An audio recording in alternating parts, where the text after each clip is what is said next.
So sometimes I get a product that comes across my desk that I immediately think is, lack of a better words, why does it exist? Now, to be fair, there has been a couple of these products that have actually genuinely amazed me after opening it and trying it out. I start with a perceived notion and end up being completely amazed that I was completely wrong. And today, I hope this is the case with this product. What's up, guys? Miguel here from Torrance Tech. Today we are reviewing the SuperBox P7 Pro projector. So SuperBox reached out to me, asked me if I would be willing to review it and give my honest thoughts, and I said yes, and here we are. Today we're going to take a look at what the hell is this? So here's what we're going to do. We're going to flip to the top-down view. We're going to unbox it, see what comes into the box. We're going to hook it up, take a look at what's going on inside, and then try my best to do an honest review on this. Now, I do want to preface, I don't know too much about projectors. I am going to try my best to try to make sense of this. Hopefully you come along for the ride, because let's unbox it. I'm going to flip to the top-down view. Let's do an unboxing and see what we get in the box. Fingers crossed. I had to get the extra wide lens because this is a big mamma jamma over here. So let's take a look at the box. We got the SuperBox Smart Home Projector, some sort of voice activation, Android 14, P7 Pro, SuperBox, assembled in Vietnam, R&D in the United States. For more information, mysuperbox.tv, media, serial number, SuperBox, nothing, and then the claims over here. Okay, we got gigabit Ethernet, Wi-Fi 6, 4 gigs of RAM, 32 gigs of storage, support 6K over-the-air activation, and H.265. Okay, not too much about the projector itself. So let's open it up.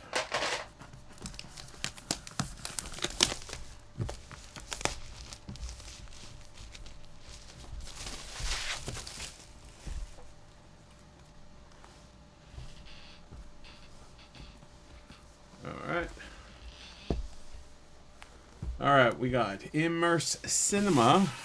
Packaging is nice. This is actually like a little foam so far. Okay.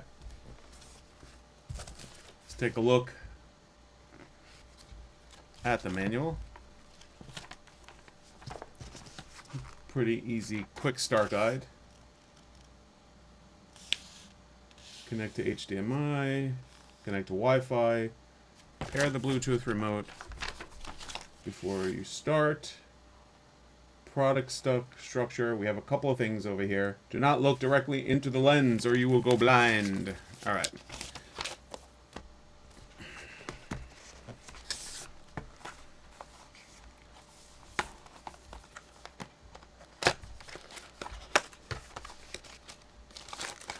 We have the remote. We'll get to it. And the power cord. And nothing else. Alright.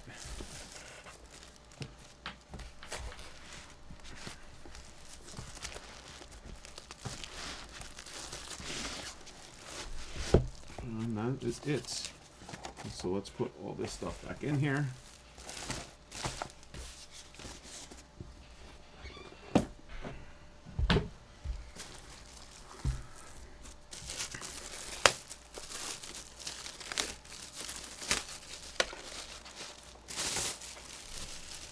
Okay. So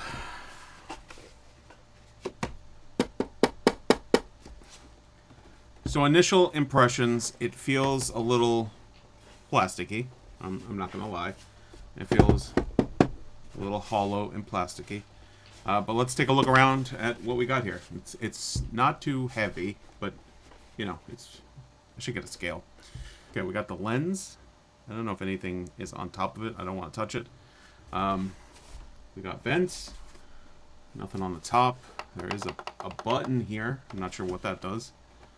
And then we have, on the back, we have Ethernet, USB-C. That's different. But it's USB-C, USB 2. I'm not sure if that's a misprint. Let's take a look. Yeah, USB 2, USB-C. I'm not sure. USB 1. Then we got the micro SD card reader, HDMI, and the restore button. Here on the bottom, we have legs to adjust it. It's got some pretty good tension. And then we have the camera when you can put it onto a tripod. It's pretty simplistic. I mean, there's nothing... All right.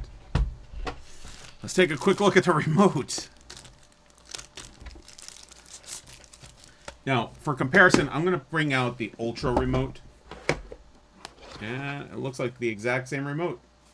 It's upside down. It's upside down. So this one says it's 300L, and this one's the 200L.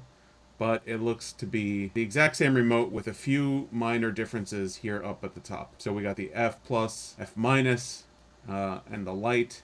And that seems to be the biggest difference. This one says TV control. This one says probably projector control. So those are the two biggest differences on these remotes. All right, so let's power this thing on. I don't know how I'm going to show it, but we're going to figure that out. The cord is not too long, probably about 5 feet-ish.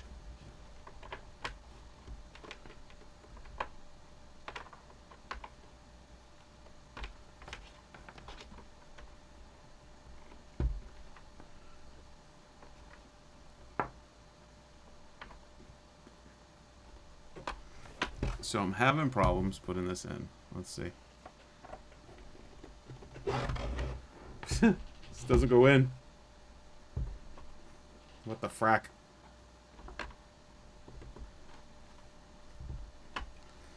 All right. Well, maybe that's the end of the review.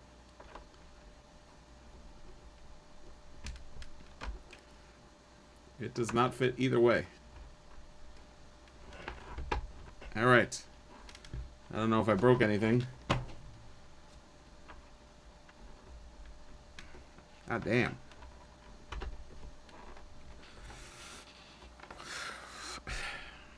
Not sure what it's doing. We're waiting for it to boot up. Okay, so here's my final thoughts on the SuperBox P7 Pro projector. Listen, I think the real question was never, is it worth $800? It was what you're actually paying for. So I cracked it open and dug through the firmware to kind of find out. Now stick with me on this because I think what we found inside changes this whole conversation. So let me back up for a second so you understand how I look at the SuperBox first. You know, the value of the SuperBox was never the hardware. I think everybody who's watching this kind of knows that. It's really the apps, the live TV, the movies, the whole experience. And what you're really paying for is the convenience of this. You take it out of the box and within 5 minutes you're watching live TV without any type of setup. Like, it's literally just convenience. Now, on a box that you use every single day, that is worth $300 to $400, especially to a lot of folks who don't understand technology. And truthfully, I've kind of always been fine with that because that to me kind of makes sense. But this is a projector, and this kind of changes everything. The first question to mind is, what kind of projector is this? Now, I feel like there's two kinds of projectors out there. Now, by all means, I am not a projector person. I don't know enough about that space, but I feel like my basic level is that there's two types of projectors out there. So there's a serious projector out there, the one you mount into your home theater and actually use every single day. And then there's the kind that you toss in a bag, maybe into the RV, or take it out for movie night in the backyard, or you put it into your kid's room. And I think this projector is the second type of one, the kind of niche one, the once in a while you take it out type of one. Backyard movie night isn't every night or every weekend, and camping isn't every weekend either. So here's the problem. The same convenience is still here. You plug it in, 5 minutes later you're watching TV or movies, but you're cashing it in way less often because you're just not using this thing every day. So that $400 convenience argument that makes total sense on this box doesn't carry the same weight here. So that got me wondering, okay, forget about the convenience. Is this projector even worth it? And that's when I cracked it open. So while I was updating it, I grabbed the firmware, pulled the update file right off of it. Then I plugged it into AI, spun up Ubuntu, tore apart the bin file, mounted the drives, and went digging through the guts of this firmware. Now, I'll get into everything I found in a whole different video, because trust me, that is a whole story in itself. But for this, I just wanted to answer the question, what projector is this really? Now on the SuperBox side of things, it was not a shocker. It was the same class of the all-winner CPU that you find on any one of these Android boxes. The question mark is the projector. What kind of projector is this? And I found it. Now it comes back to a Yishi, however you say it, white label projector platform, an all-winner H716, and the projectors built on that exact platform were kind of wholesaling at Alibaba for around $100. Now I did the same thing for this box. I went digging through Alibaba also, and the S7 Max, the box itself was wholesaling for $100 also. So even if you give SuperBox all the credit in the world for the software and the convenience, and you call the whole experience about $400, this package probably at the very most is about $550. And right now it's retailing for about $800. Now $500, maybe $550, I could actually wrap my mind around this. You'd be paying for the SuperBox experience, the built-in projector, one cable, one remote, everything in one box. Still pretty niche, but the price maybe would make a little bit more sense. But at $800, I think most folks are better off grabbing the SuperBox on its own and then picking a projector that actually fits their room on their budget. Now, let me be honest with you guys. Now, I didn't put this up on a projector screen and, analyze the picture. I don't have a frame of reference for this. I don't own an $800 projector. I don't own a $1,000 projector. I don't own a $50 projector. Kind of line them up side by side and figure out which one's best. So I feel like I'm not really going to project it onto a wall and pretend that I know what I'm talking about and sit here and be like, ooh la la. What I can focus on is the price, the hardware inside, the platform, and where this actually lands in the real world. And just to kind of preface, look, there might be somebody out there that this is a perfect fit for. One gadget that you pack up, haul somewhere, plug it in, and boom, the whole SuperBox experience is up on a wall. If that's you, I get the appeal. I'm not here trying to talk you out of it. The SuperBox part of this did exactly what the Elite is supposed to do. The apps, the connectivity, all of it. No complaints whatsoever on the SuperBox part of it. And again, the question is the projector part of this. And I feel a little let down about it too. I always want a product to prove me wrong. I love walking in with one idea, testing it, and having it flip completely on me. I was really hoping that the P7 Pro was going to do that, and it didn't. And here's my last thought on this. Anybody who's actually into projectors, the folks that are really into the space, they're going to take one look at this thing and clock this thing the second it lights up. And it's really the whole reason I cracked it open and went through the firmware. For a person who doesn't know, to try to figure out what this thing really is. Because I promise you, if I hand this over to a projector guy, he will tell you in 5 seconds flat that this is a $100 projector. And there's no way he's going to pay $800 for this. Now, I want to say, SuperBox, I want to thank you for sending me this over so I could give it an honest review. But the P7 Pro needs to go back to the drawing board. Not on the SuperBox side. It's really the price and the positioning and figuring out who this really is for. Because it's really hard to pass off a $90 projector for $800. Anyway, guys, I hope you liked the video. If you got any questions on the P7 Pro specifically, drop them in the comments. I'll take a look at them and try to answer and do a follow-up video. And as always, thank you for watching and take care.